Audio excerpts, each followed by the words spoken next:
চলতেছে। এখানে আসলে তাহলে এখন শুধুমাত্র নারী না, নারী, পুরুষ, শিশু, কিশোর সবাই এখানেও একটা অনিরাপদ পরিস্থিতির মধ্যে ভুগতেছে। এই ধরনের মোরাল পুলিশিং যে দেশের বিভিন্ন জায়গায় আসলে মব ভায়োলেন্স হয়, কিন্তু সেটা যখন ঢাকা বিশ্ববিদ্যালয় বা দেশের প্রথম শ্রেণীর নাগরিকদের উপর গিয়ে যখন আঘাতটা আসে, তখন গিয়ে আসলে মানে সুশীল সমাজ বা দেশের মানুষ একটু নড়ে চড়ে ওঠে।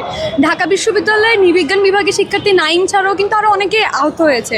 শুধুমাত্র সোহরাওয়ার্দী উদ্যানে সাংবাদিক বা ঢাকা বিশ্ববিদ্যালয়ের ছাত্রদের উপর আক্রমণ হয়েছে তা না, ধানমন্ডির যে রবীন্দ্র সরোবর লেক আছে ওখানে যেসব দর্শনার্থীরা বা অবসর সময় কাটাতে যেসব মানুষজন যায় তাদেরকেও চেকিং, পুলিশের হয়রানি এবং ইভেন লাঠিচার্জের মতো ঘটনা ঘটেছে। সেটার পাশাপাশি ঢাকার বাইরে চাঁদপুরে সম্ভবত সেখানে 21 জন কিশোরকে গ্রেফতার করা হয়েছে, তাদেরকে থানায় গিয়ে মুচলেকা নিয়ে ছেড়ে দেওয়া হয়েছে। তাদের অপরাধ, তাদের থেকে কিন্তু কোনো মাদক উদ্ধার করা হয়নি। তারা শুধুমাত্র সন্ধ্যার পরে বা ইফতারের পরে কেন বাইরে এই ধরনের একটা মোরাল পুলিশিং চলতেছে।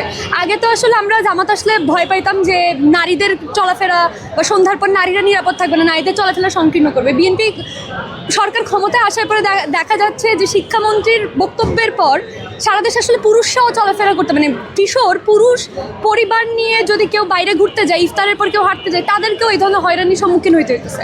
এখানে আসলে তাহলে এখন শুধুমাত্র নারী না, নারী, পুরুষ, শিশু, কিশোর সবাই এখানেও একটা অনিরাপদ পরিস্থিতির মধ্যে ভুগতেছে। এই ধরনের মোরাল পুলিশিং, কে সন্ধ্যার পরে বাইরে থাকবে, সে যদি রাতে 2টা বাজেও বাইরে থাকে, শুধু সোহরাওয়ার্দী উদ্যান না, সে যদি যেখানেই থাকে আসলে তার নিরাপত্তা নিশ্চিত করার দায়িত্ব রাষ্ট্রের।